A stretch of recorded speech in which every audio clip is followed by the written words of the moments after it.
बच्चों, हम 12वीं कक्षा गणित की पाठ्य पुस्तिका का अध्याय 6 अवकलज के अनुप्रयोग पढ़ रहे हैं, जिसके अंतर्गत विविध प्रश्नमाला के उदाहरण आज हम यहाँ हल करेंगे। तो देखिए, हमारा उदाहरण संख्या 42 कहता है एक कार समय t = 0 पर बिंदु P से चलना प्रारंभ करके बिंदु Q पर रुक जाती है।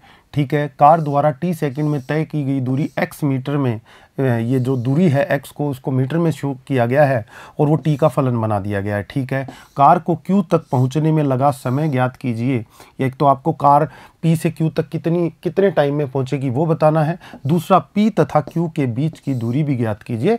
P से चलना स्टार्ट करती है कार और Q तक जाती है, तो ये जो बीच की डिस्टेंस है P से Q तक की, ये आपको बतानी है और ये बताना है समय ज्ञात कीजिए, पहुंचने में कितना समय लगा P से Q तक। ये हमारा क्वेश्चन है। ठीक है, दिया क्या है प्रश्नानुसार, आपका x = दिया हुआ है t² और आपका 2 - t/3, ये आपको दिया हुआ है। थोड़ा अच्छा लिखे इसको, t² को अंदर मल्टीप्लाई कर दें तो 2t² हो जाएगा, यहाँ पर -t³ हो जाएगा। इसको समीकरण 1 नाम दे देता हूँ मैं। बच्चे ध्यान देंगे कि P से कार चलना प्रारंभ कर रही है, तो यहाँ पर क्या होगा, एक तो t = 0 और वेग क्या होगा, कार का 0 हो जाएगा अगर मैं v से वेग को रिप्रेजेंट करूँ तो। दूसरी चीज, और वेग 0 कहाँ होगा, और अगले बिंदु Q पर भी क्या हो जाएगा, वेग आपका यहाँ पर भी v जो है आपका 0 हो जाएगा, 0 हो जाएगा, ये ध्यान रखिए। तो v अगर मैं 0 रख दूं, वेग को 0 कर दूं, तो मुझे कौन कौन सी जगह मिलेगी, एक तो Q पर और एक P पर, ये स्थान मेरे को प्राप्त हो जाएंगे। तो देखिएगा, सबसे पहले मैं वेग फाइंड आउट करता हूं। माना कार का वेग v है, तब v = क्या होता है बच्चों का, dx/dt, टाइम के रेस्पेक्ट में दूरी में परिवर्तन की दर आपका वेग हो गया। अच्छा, x की वैल्यू आपको दी गई है, dx/dt t के सापेक्ष अवकलन करके आप इसको प्राप्त कर सकते हैं। तो देखिए बच्चे कहेंगे इंप्लाइज दैट v = क्या आएगा, v = आपका आ जाएगा dx/dt, तो इसका अवकलन करें तो ये तो हो जाएगा 4t और ये हो जाएगा आपका 3, पावर उतरेगी -3t²/3, आपका बन जाता है 4t और आपका 3 से 3 कट के -t² आपका हो जाता है। ठीक है बच्चों, अब बताइए, आपने क्वेश्चन में पढ़ा है कि P से कार चलना प्रारंभ करती है और Q तक जाती है, तो Q पर जाकर रुक जाती है, रुकते ही उसका वेग 0 हो जाएगा। तो जब v = 0 तब क्या होगा, उस पे समय नोट करेंगे कि किस टाइम पे ऐसा होगा। तो v का मान 0 रखते ही 0 = 4t - t², इंप्लाइज दैट यहाँ से 0 = आपका t कॉमन निकाल लें तो 4 - t। तो देखिए यहाँ से आपको मिलता है, दो वैल्यूज t की मिलती हैं, एक तो t = 0 ये, तथा दूसरी आपको मिलती है t = 4। देखिए दो ही जगह आपका t = क्या 0 और 4 जो हो सकता है, वो कौन कौन से बिंदु हो सकते हैं। t = 0 का मतलब है P बिंदु और यहाँ t = 4 से मतलब है Q बिंदु। जब कार P से Q तक जा रही है तो आपने देखा कि दो जगह उसका वेग 0 होगा, वो कौन कौन से पॉइंट हैं, P और Q। तो जब स्टार्टिंग पॉइंट पर आपका वेग 0 होगा, उस समय टाइम की वैल्यू क्या रहेगी, 0 रहेगी, क्योंकि चल आपने टाइम अभी एक्सपेंड किया ही नहीं है। उसके बाद टाइम के अकॉर्डिंग आप दूरी में परिवर्तन हो रहा है और परिवर्तन होते होते यहाँ पर जाके आपका t = 4 बन जाएगा और यहाँ पर कितना है, t = 0। तो बताइए P से Q तक कार को जाने में कितना समय लगा बच्चों, 4 सेकंड लगे। तो पहले क्वेश्चन का आंसर जो आपसे पूछा गया है कि P से Q तक की दूरी तय करने में लगा समय, तो आप कहेंगे P से Q तक की दूरी तय करने में 4 सेकंड लगते हैं। एक आंसर आपने दे दिया। दूसरा क्या पूछा है, आपको P से Q के मध्य की दूरी पूछी है। अब 4 सेकंड यहां तक लगे और आपको फलन दिया गया है। फलन में अगर मैं t की वैल्यू 4 रख दूं तो x का मान आ जाएगा। x किसको शो कर रहा है, डिस्टेंस को। तो मैं कहूंगा, देखिएगा कि P से Q तक की दूरी x बराबर कैसे निकल कर आएगी, t बराबर 4 रखने से। x बराबर क्या है, t² 2 माइनस आपका t/3। तो आप कर देंगे टी स्क्वायर, यानी कि आपका हो गया बच्चों 4 स्क्वायर, यहाँ पर ब्रैकेट में क्या है, ब्रैकेट में है बच्चों का 2 minus T upon 3, 2 minus T का मतलब 4 अपॉन 3। ये x मैंने कब ज्ञात कर दिया, जहां t इक्वल टू कितना है 4, तब आपकी पूरी डिस्टेंस p और q के मध्य की आ जाएगी। ठीक है, x की वैल्यू देखिए ये कितना हो गया 16 हो गया आपका, ये 3 दूना 6 और 4 गया तो इससे आपका 2 बचा नीचे में 3, और आपका 16 दूना 32, 32 अपॉन 3 मीटर जो है वो डिस्टेंस P से Q तक की आपकी बच्चों की आ जाती है। इस तरह से बच्चे इस क्वेश्चन को कर सकते हैं। अगला क्वेश्चन देखिएगा, पानी की एक टंकी का आकार ऊर्ध्वाधर अक्ष वाले एक उल्टे लंबवर्तीय शंकु है, ठीक है, जिसका शीर्ष नीचे है। ओके, इसका अर्ध शीर्ष कोण tan इनवर्स 0.5 है, 0.5 का मतलब 1/2, ठीक है। इसमें 5 मीटर क्यूब पर मिनट की दर से पानी भरा जा रहा है। पानी के स्तर के बढ़ने की दर उस क्षण ज्ञात कीजिए जब टंकी में पानी की ऊंचाई 10 मीटर हो। क्वेश्चन को थोड़ा समझेंगे। उसने कहा उल्टा शंकु, उल्टा शंकु यानी कि उल्टा शंकु देखिए कुछ इस तरह का आप मान सकते हैं कि इस तरह का कोई शंकु है, ये लीजिए, ठीक है। अब यहां से ये आपका शंकु का आधार हो गया जो वर्ताकार है, ठीक है। यहां से ये डिस्टेंस, ये लंब डाल दिया मैंने। अर्ध शीर्ष कोण ये आपका हम मान लेते हैं थीटा, क्या मान लेते हैं थीटा। थीटा बराबर वैल्यू कितनी दी गई है, tan इनवर्स 0.5 आपको दे दी गई है, ठीक है। इसको नाम दे देते हैं A, B एंड C और इसको O बोल देते हैं, ठीक है।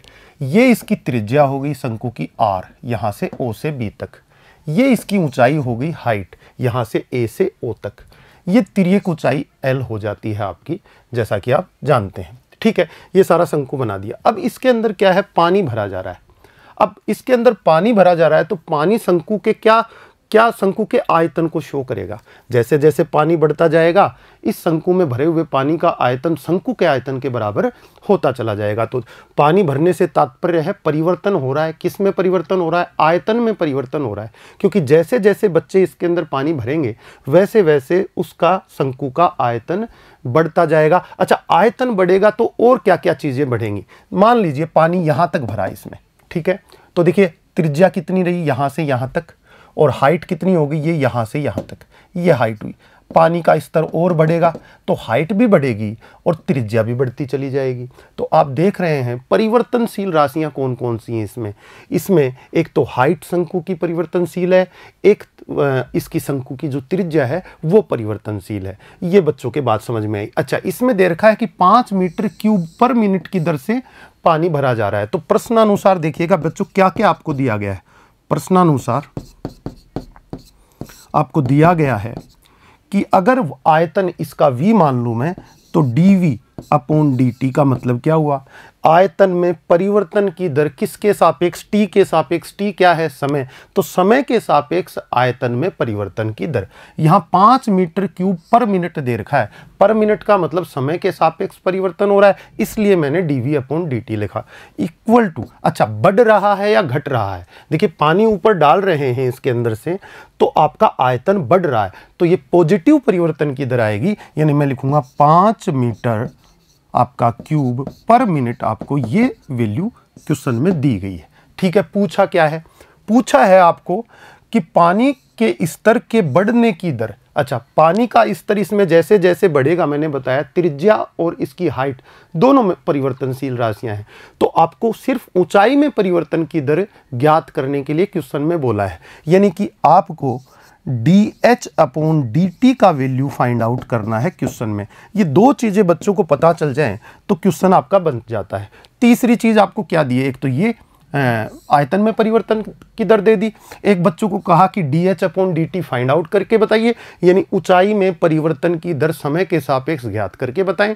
तीसरी चीज आपको क्या दी है कि अर्ध शीर्ष कोण शंकु का, अर्ध शीर्ष कोण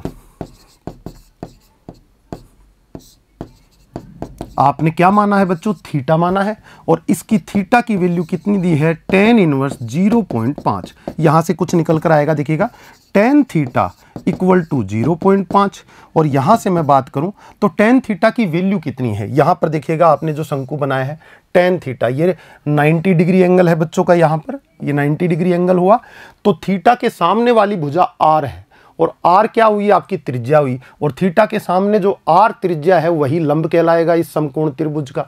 ठीक है, दूसरी बात, ये जो h है ये थीटा के साथ वाली छोटी भुजा है, कर्ण से छोटी है, इसको क्या बोलेंगे बच्चे, इसको आधार बोलेंगे, और l क्या है, इसका कर्ण है। बच्चों tan थीटा क्या होता है, लंब बटा आधार, लंब का मतलब थीटा के सामने r और आधार मतलब h, तो क्या मैं tan थीटा को बच्चों r अपॉन h लिख सकता हूं, बच्चे कहेंगे बिल्कुल लिख सकते हैं इसको, r upon h equal to 0.5 को 1/2 लिख सकता हूं। अच्छा, मुझे संबंध किस किस में बनाना है, यहां पर हमें देखना है कि dv अपॉन dt आपको दिया गया है, यानी कि आयतन में परिवर्तन की दर क्वेश्चन में आपको दे दी गई है, ऊंचाई में परिवर्तन की दर बच्चों से पूछी गई है, तो जो मेरा रिलेशन बनेगा वो बनेगा आयतन और किसमें, h में, यानी कि हाइट में। जब आयतन और ऊंचाई में मैं रिलेशन कोई बना लूंगा तब मैं t के सापेक्ष इसका अवकलन करके एक वैल्यू अपने को दी हुई है, दूसरी में फाइंड आउट कर लूंगा, ये ध्यान रखिएगा। तो मुझे क्या ज्ञात करना है और मुझे क्या दिया गया है, ये बहुत महत्वपूर्ण होता है क्वेश्चन में। तो देखिए आगे करते हैं अपन इसको। बच्चे कहेंगे यहां से आप दे सकते हैं कि जो आपकी r की वैल्यू है वो कितनी हो जाएगी, r इक्वल टू आपका h/2 हो जाएगा। ठीक है, ये आपने यहां से फाइंड आउट कर लिया। अब शंकु का आयतन क्या है, आपका v है, और v की वैल्यू कितनी होती है, 1/3 पाई r स्क्वायर h होती है।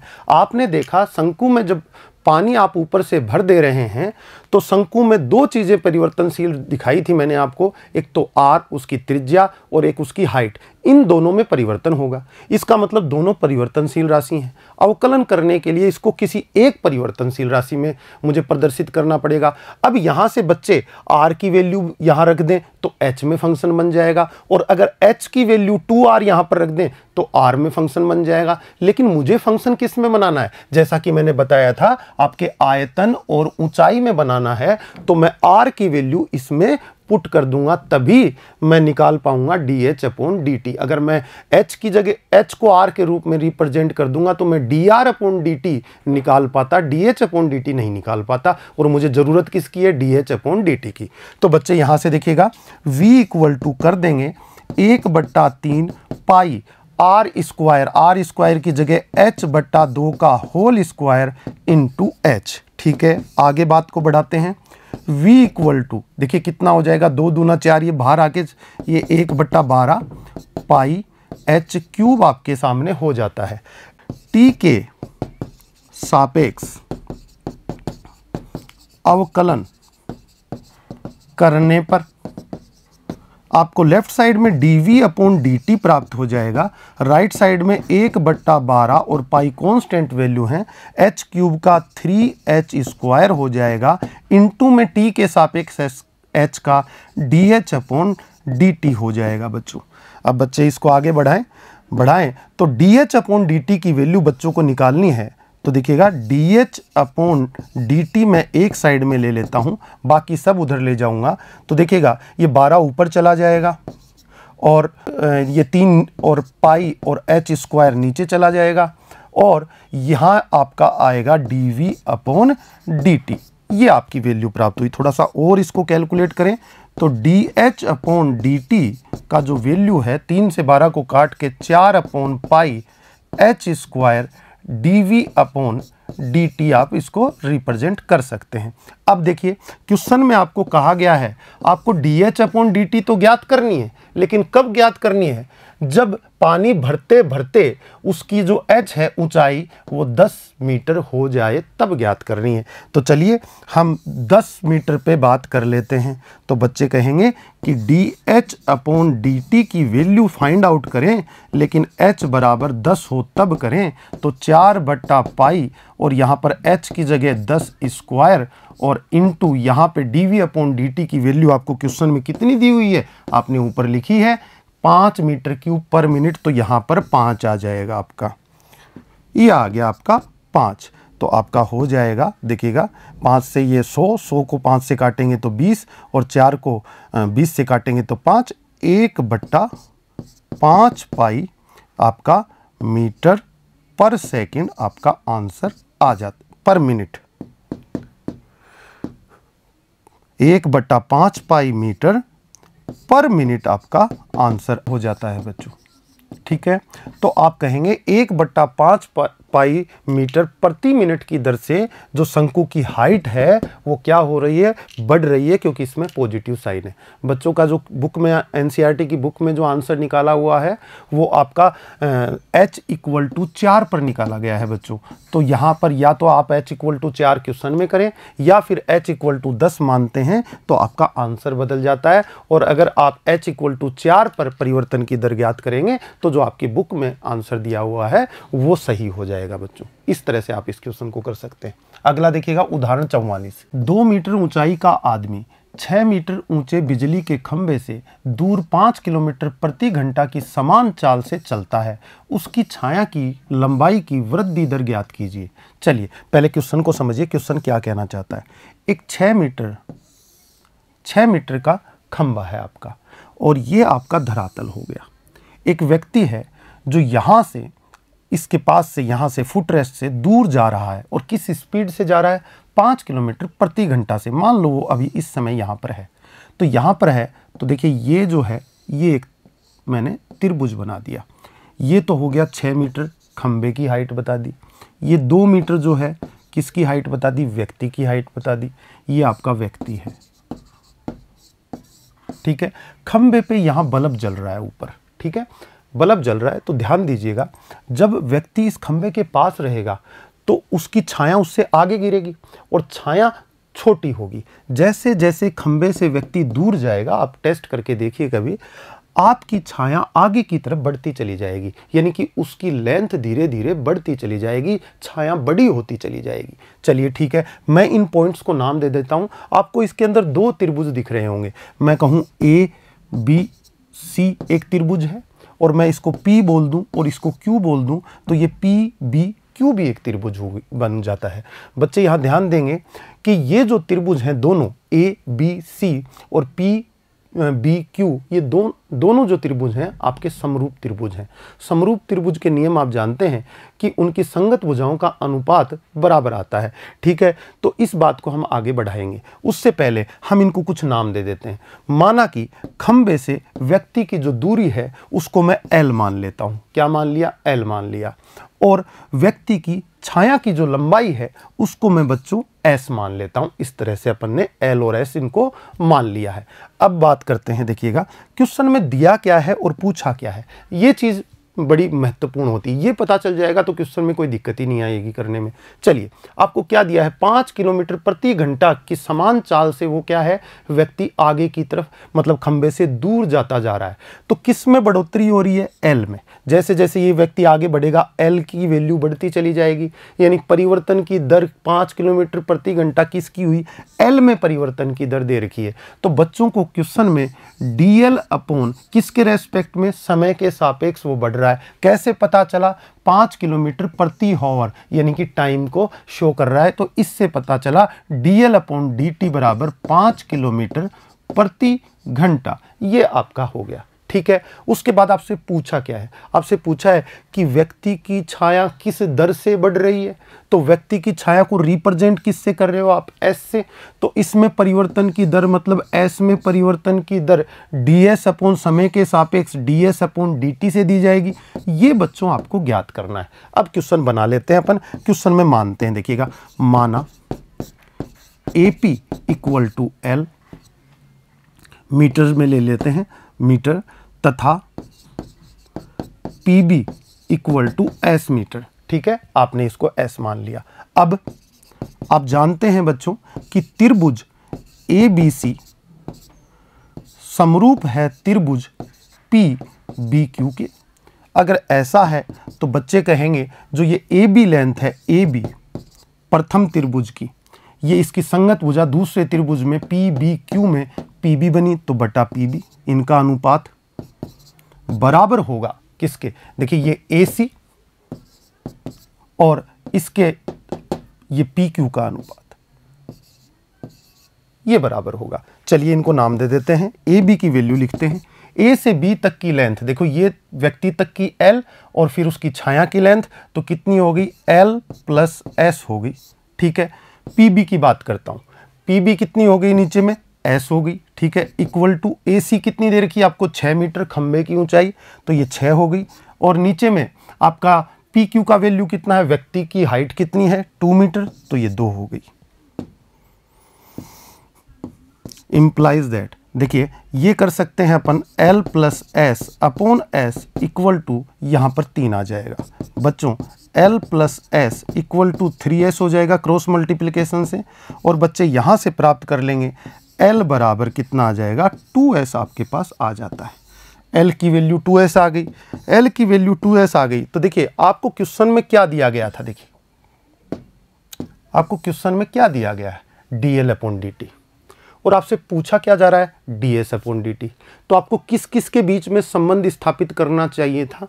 L में और S में, और T के सापेक्ष अवकलन कर देंगे। तो बच्चों जो आपने किया वो किस किस के बीच में संबंध स्थापित कर दिया? L और S के अंदर एक संबंध बना दिया कि जो L है वो S का क्या है? आपका दुगना है। ये संबंध आ गया, और ये संबंध आ गया तो अपन इसका अवकलन कर देते हैं T के सापेक्ष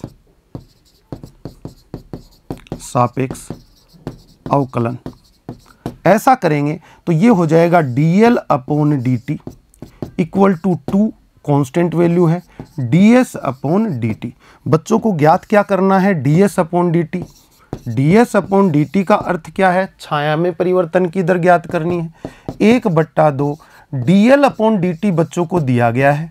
DL है क्या? आपका व्यक्ति की खंबे से दूरी जो बढ़ रही है, तो आप कहेंगे DS अपॉन DT की जो वैल्यू आएगी आपकी 1/2, और इसकी वैल्यू DL अपॉन DT की कितनी हो गई? 5। तो 5/2 जो बना आपका वो किस में परिवर्तन की दर आई? किलोमीटर प्रति ओवर आपके S में, और S क्या थी? व्यक्ति की छाया जो है इस दर से बढ़ रही है। आप क्वेश्चन का आंसर इस तरह से दे देंगे। अगला देखिएगा, उदाहरण 45। वक्र x² इक्वल टू 4y के किसी बिंदु पर अभिलंब का समीकरण ज्ञात कीजिए जो बिंदु 1,2 से होकर जाता है। बच्चों पहले क्वेश्चन को समझेंगे जरा। x² इक्वल टू 4y, इसको मैं थोड़ा लिखूं ऐसे कि y इक्वल टू 1/4 x² तो चलेगा, बिल्कुल इस तरह से रिप्रेजेंट कर सकते हैं। ठीक है, ये वक्र है आपका, ये पैराबोलिक फंक्शन है। y इक्वल टू x² की तरह ही इसका ग्राफ आएगा। तो देखना इसका जो ग्राफ आएगा ये x एक्सिस है, ये y एक्सिस है। अगर मैं इसका ग्राफ बनाना चाहूँ तो कुछ इस तरह से आएगा बच्चों, ये इस तरह से ग्राफ आएगा। चलिए मैं इसके किसी बिंदु h, k पर, क्या ये मैंने बिंदु ले लिया h, k, इस पर मैं स्पर्श रेखा खींचता हूं, तो स्पर्श रेखा इस बिंदु पर कैसे जाएगी? ये इस तरह से जाएगी। इस बिंदु को मैंने h, k बोला।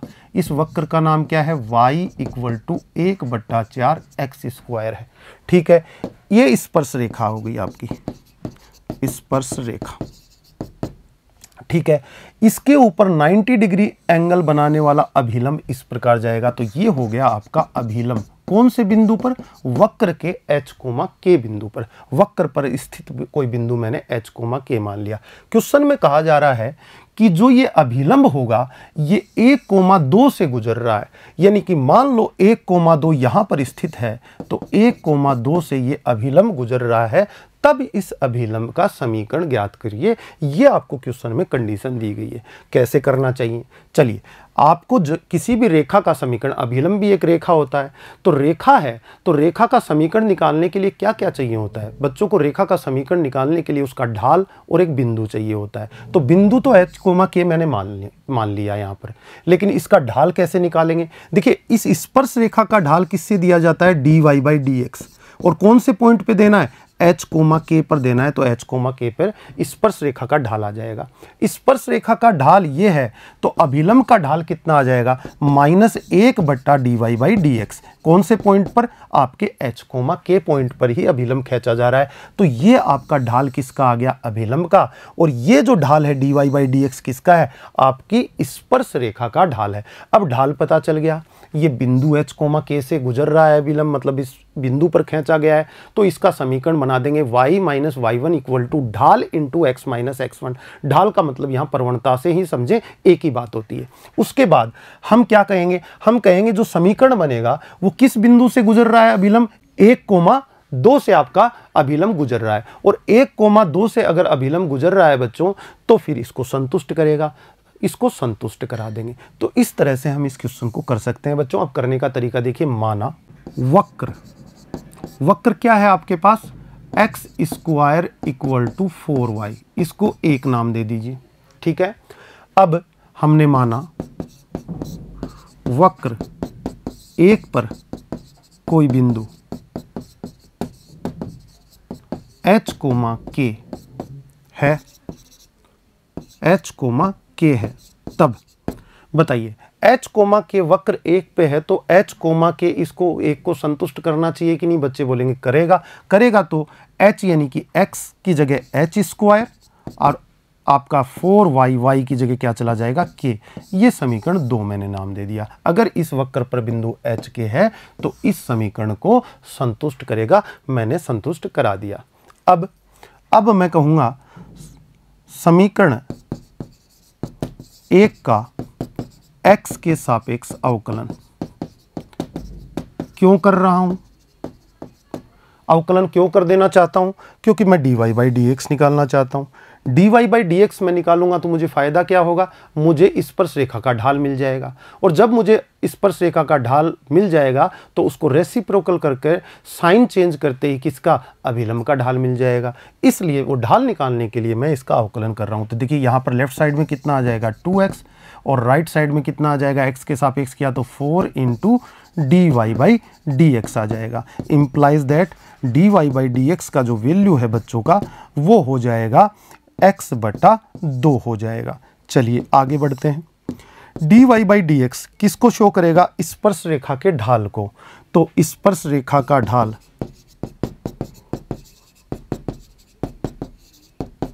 किस बिंदु पर खींच रहे हो आप? h, k पर। किस प्रकार दिया जाएगा? dy/dx at the point of h, k equal to, देखिए कितना आ जाएगा? hx की जगह चला जाएगा तो h अपॉन कितना आ गया आपका? 2 आ गया। ये आपका हो गया, ठीक है। अभिलंब का ढाल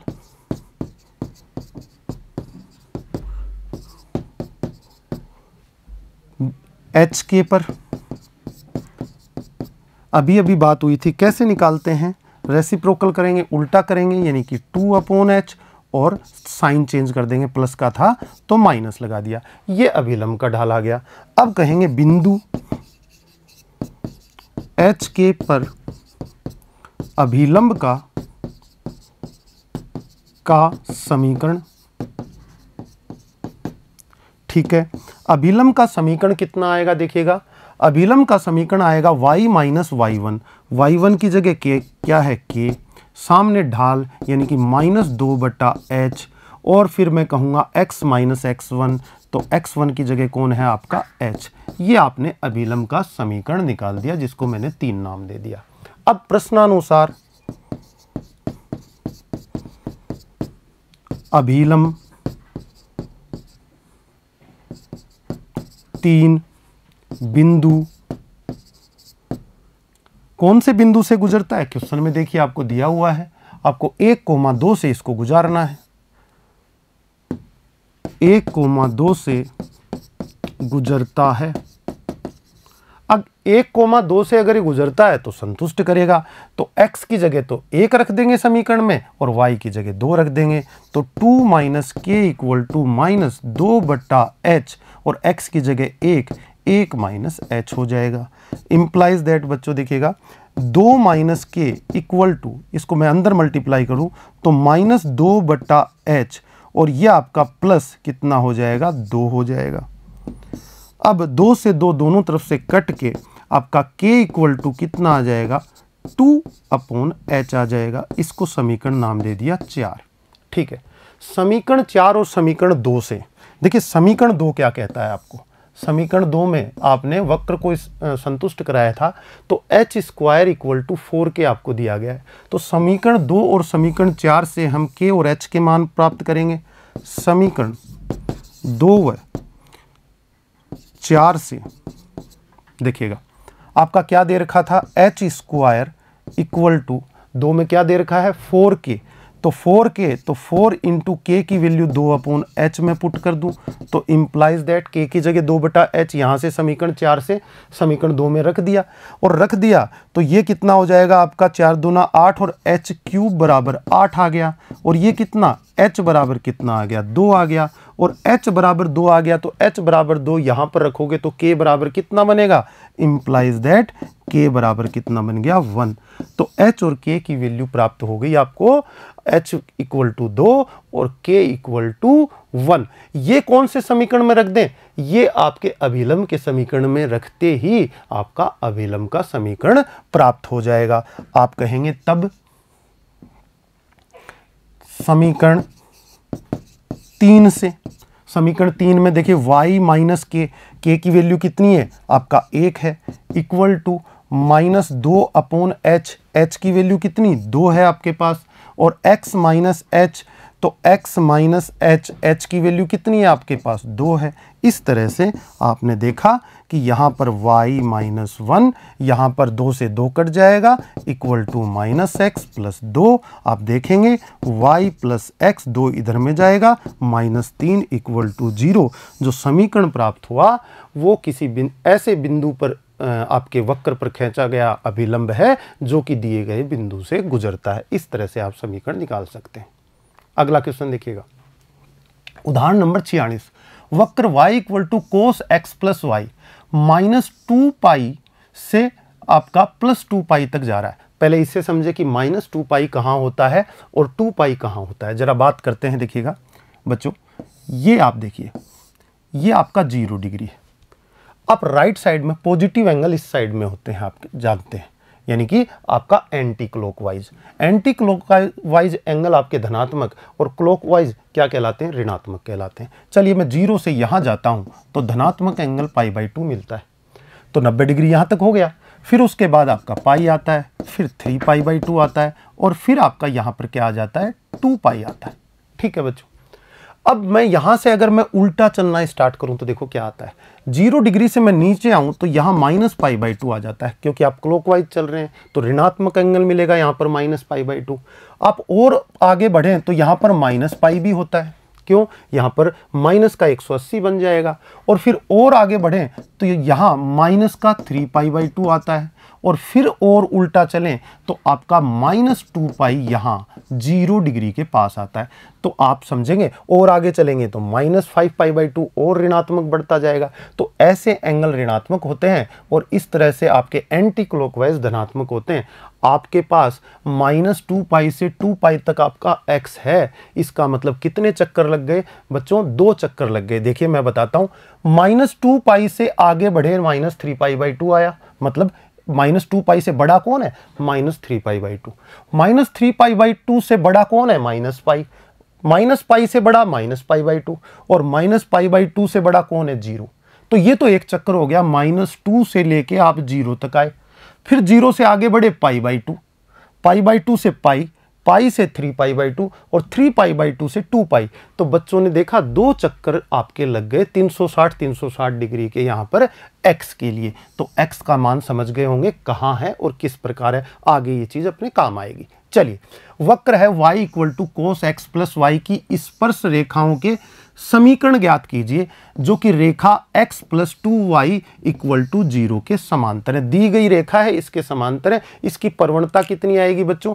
x आप राइट साइड में ले जाएं तो माइनस का हो जाएगा, 2 का भाग लगाएं तो -1/2 इस रेखा की प्रवणता है। और अगर इस वक्र पर खींची गई स्पर्श रेखा दी गई रेखा के समांतर है तो -1/2 प्रवणता इसकी स्पर्श रेखा की भी होनी चाहिए, तभी दो रेखाएं समांतर हो सकती हैं जब उनकी प्रवणताएं समान हो। तो इस थ्योरी से हम आगे बढ़ेंगे। दिया गया वक्र y equal to cos x plus y आपको दिया गया वक्र है। इसको नाम मैं दे देता हूं एक। मुझे ढाल चाहिए, स्पर्श रेखा की प्रवणता निकालनी है तो ढाल चाहिए। ढाल के लिए मैं dy/dx निकालूंगा तो dy/dx इक्वल टू बच्चों को मिलेगा माइनस साइन कोस का माइनस साइन और x प्लस वाई, ठीक है। और उसके बाद बच्चे x प्लस वाई का करेंगे तो x प्लस वाई का कितना हो जाएगा? x का 1 और y का dy/dx हो जाएगा गुणा में, ठीक है। आगे बात को बढ़ाते हैं। dy/dx इक्वल टू देखिएगा कितना हो जाएगा, यहाँ पर minus sine x plus y हो जाएगा और ये माइनस dy/dx मल्टीप्लाई में आपका हो जाएगा साइन x प्लस वाई। देखिए बच्चों, ये अगर मैं लेफ्ट साइड में ले आऊं और dy/dx को कॉमन निकाल लूं तो बच्चों को ब्रैकेट में क्या मिलेगा? इसकी जगह तो 1 बच जाएगा, वो इधर आके प्लस का हो जाएगा। तो प्लस आपका कितना हो जाएगा? साइन x प्लस वाई, ये वैल्यू बन जाएगी, ठीक है, equal to minus sine x plus y. आगे बात को बढ़ाते हैं। dy/dx कितना आएगा? dy/dx यानी कि स्पर्श रेखा की प्रवणता क्या है? ये स्पर्श रेखा की प्रवणता किसी बिंदु x, y पर रेखा की प्रवणता इक्वल टू बच्चों की वैल्यू आएगी minus sine x plus y upon 1 plus sine x plus y. भाग दे दिया आपने, इसको मैंने समीकरण 2 नाम दे दिया जो कि स्पर्श रेखा की प्रवणता है। कौन से वक्र पर? वक्र 1 पर, ठीक है। दी गई रेखा क्या है आपकी? देखिए x plus 2y equal to 0, x plus 2y equal to 0 जिसकी प्रवणता निकालना आता है y equal to mx plus C लिख देंगे तो ये कितना हो जाएगा? देखना, y equal to -1/2x, x का गुणांक क्या होता है? प्रवणता होती है। इस प्रकार इस रेखा को लिखकर हम देख सकते हैं, ठीक है। तो जिसकी प्रवणता कितनी है? -1/2 है, स्पर्श रेखा के समांतर है। स्पर्श रेखा के समांतर, किसकी स्पर्श रेखा? जो कि आप वक्र पर खींच रहे हैं। और समांतर है तो आप कहेंगे कि ये जो स्पर्श रेखा का ढाल है और इस रेखा का ढाल है बराबर होना चाहिए। तो इंप्लाइज दैट आप कह सकते हैं sine x plus y upon 1 plus sine x plus y equal to आपका -1/2 हो जाता है।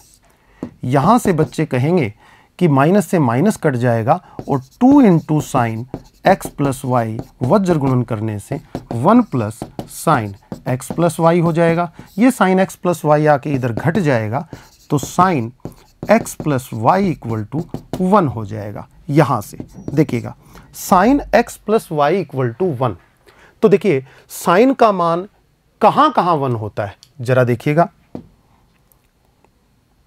साइन का मान कहाँ कहाँ 1 होता है, यहाँ दिखाते हैं आपको। देखिए ये आपका x यहाँ 0 डिग्री मान लिया, ठीक है, 0 डिग्री है और यहीं -2π भी है। आपने देखा 2π से आप इधर चलोगे 0 से तो कितना मिलेगा? π/2। और यहाँ से आगे आपने देखा था अभी पाई, ये 3π/2, ठीक है। अगर आप उल्टा चलते हैं तो 0 से यहाँ क्या मिलेगा? -π/2, यहाँ क्या मिलेगा? -π, और यहाँ मिलेगा आपको -3π/2 और फिर आपको -2π यहाँ मिल जाएगा और 2π भी पॉजिटिव एंगल से बढ़ते बढ़ते यहाँ पर मिल जाएगा। ये अपन ने बात की थी, ठीक है। देखिए यहाँ पर साइन का मान π/2 पे, आपके 5π/2 पे, -3π/2 पे, आपके ये यहाँ पर जो मान होगा किसका, आपका साइन का 1 होगा, और नीचे में इन एंगल्स पे कितना होगा, -1 होगा। यहाँ पर कितना होगा, साइन का मान 0 होगा, और यहाँ पर भी साइन का मान 0 होगा। कोस की बात करते हैं, यहाँ पर कोस 0 होगा और यहाँ पर भी कोस 0 होगा, यहाँ पर कोस 1 होगा और यहाँ पर कोस -1 होगा, बच्चे जानते हैं। तो sine x plus y equal to 1, तो x प्लस वाई की वैल्यूज कितनी कितनी आएंगी, 2 ही वैल्यू आ सकती हैं, क्योंकि मुझे कहाँ x मेरा कहाँ से कहाँ बिलोंग कर रहा है, -2π से 2π तक। तो 2 चक्रों में 2 जगह ही आप क्या हो सकते हो, 1 के बराबर मान ग्रहण कर सकते हो। तो एक तो आपका π/2 यहाँ आ गया इसका मतलब, और तथा x plus y equal to -3π/2 हो सकता है। मतलब एंगल x प्लस वाई की जगह π/2 बन सकता है या -3π/2 बन सकता है, क्योंकि x बिलोंग करता है -2π से 2π के बीच में। क्वेश्चन में दिया गया है कि -2π से 2π तक ये 2 जगह 2 एंगल्स पे ही क्या हो सकता है, 1 हो सकता है। चलिए ये आपके पास आ गया है। अब वक्र 1 से, वक्र 1 क्या कहता है, y equal to cos x plus y. तब वक्र 1 से जब x बराबर, आपने कहा x प्लस वाई की वैल्यू π/2 में लेता हूं, पहली कंडीशन ले रहा हूं, तब वक्र 1 कहेगा y इक्वल टू कॉस, और x प्लस वाई की जगह मैंने रखा π/2, ये मान हो जाता है 0। और y का मान 0 हो गया है बच्चों, ध्यान देंगे, y का मान 0 हो गया है जब x प्लस वाई बराबर π/2 है। अब y का जो मान 0 हुआ है मैं यहां रख दूं तो x की वैल्यू π/2 आ जाएगी। तो बिंदु क्या हुआ, π/2, 0 प्राप्त होगा। एक बिंदु तो ये मिल गया।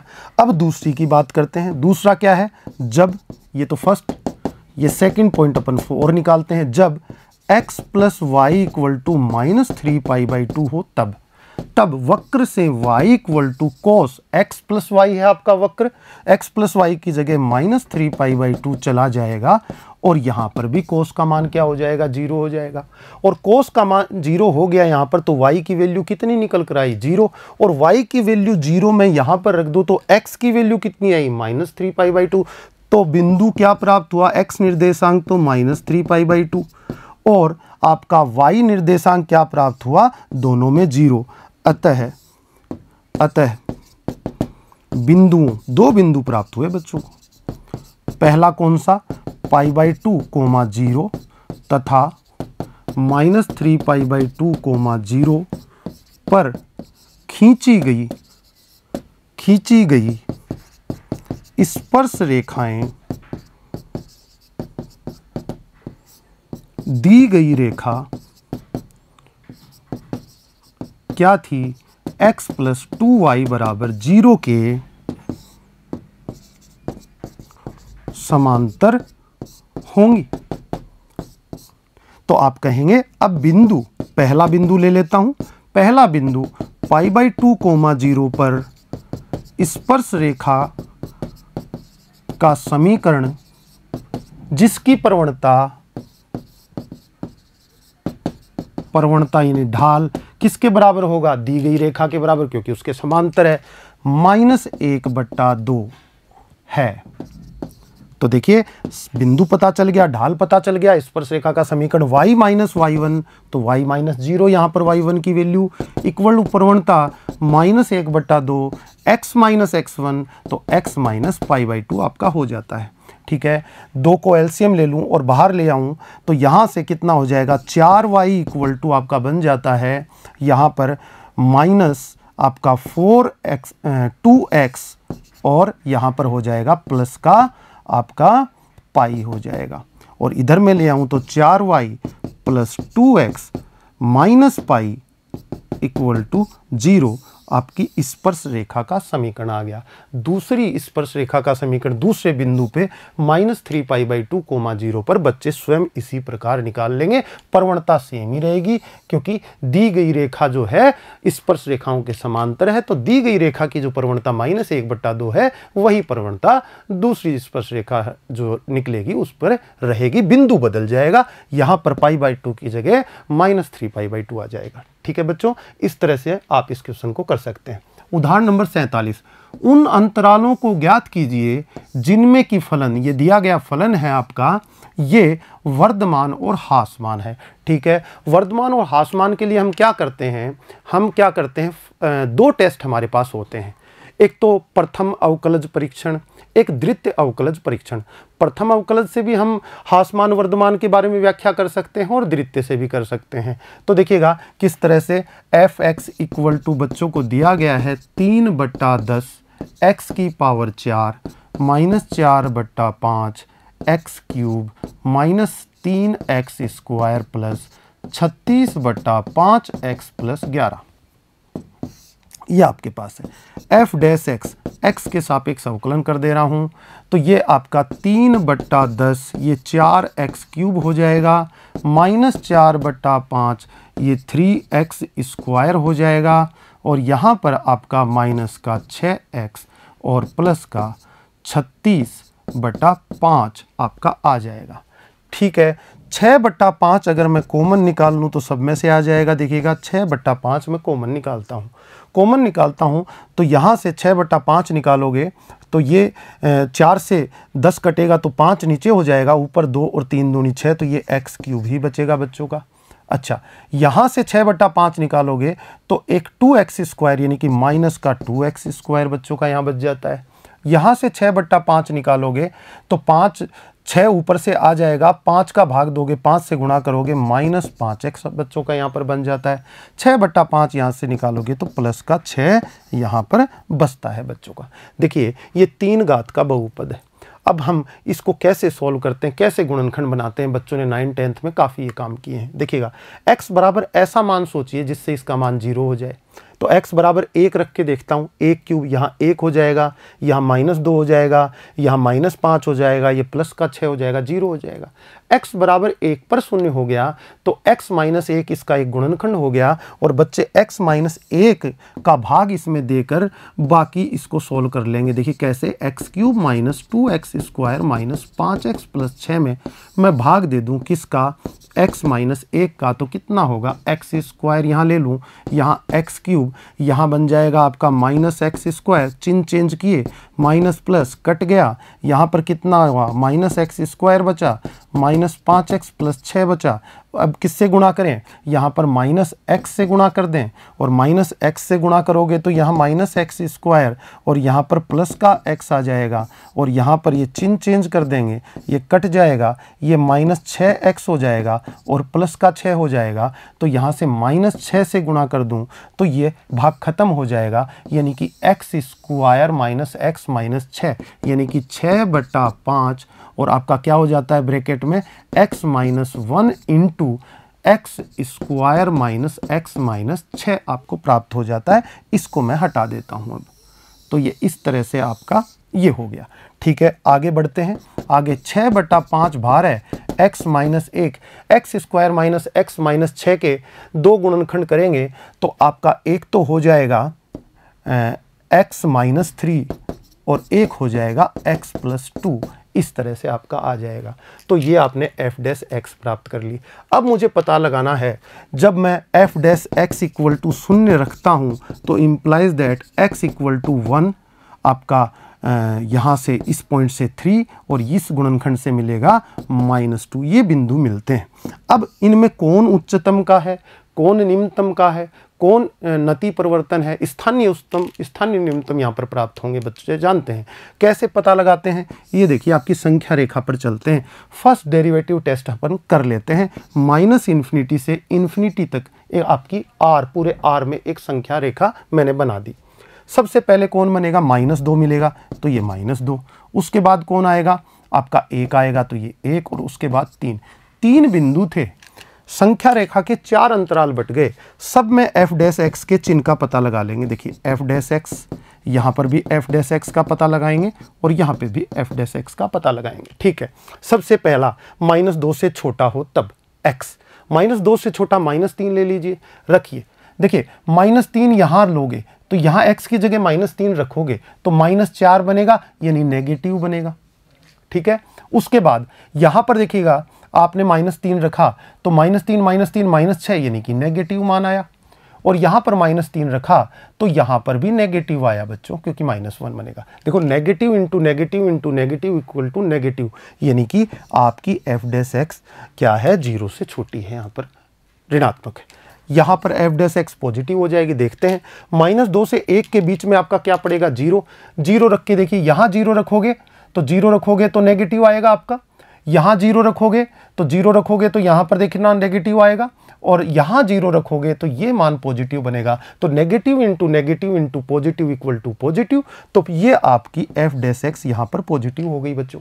आगे देखते हैं, 1 से 3 के बीच में 2 आता है, 2 पर चेक कर लेते हैं। 2 रखोगे तो ये पॉजिटिव हो जाएगा बच्चों, यहाँ 2 रखोगे तो ये नेगेटिव रहेगा, और यहाँ 2 रखोगे तो ये पॉजिटिव हो जाएगा। इसका मतलब positive into positive equal to negative, ये आपकी नेगेटिव होगी। और 3 से अनंत के बीच में इसी प्रकार आप चेक कर लेंगे। x बराबर आप 4 रखते हैं तो यहाँ पर पॉजिटिव, यहाँ पर 4 रखोगे तो पॉजिटिव, और ये पॉजिटिव, सब पॉजिटिव हो जाएंगे इस केस में, और सब पॉजिटिव हो जाएंगे तो ये वैल्यू पॉजिटिव। बच्चों -2 पर अवकलनीयता नेगेटिव से किस में बदल रही है, पॉजिटिव में। नेगेटिव से पॉजिटिव में बदलने का तरीका, नीचे आया फलन ऊपर गया, तो ये किसका, यहाँ तक -अनंत से यहाँ -2 तक क्या रहेगा आपका फलन, आपका हासमान रहेगा, और -2 से 1 के बीच में फिर वर्धमान हो जाएगा, और यहाँ पर क्या हो जाएगा, हासमान हो जाएगा, और यहाँ पर वर्धमान। हासमान कहाँ कहाँ हुआ, एक तो इस अंतराल में और एक इस अंतराल में, तो आप कहेंगे फलन वर्धमान होगा यदि x बिलोंग्स टू। ठीक है, दूसरी बात करूं यहां पर, फलन हासमान होगा यदि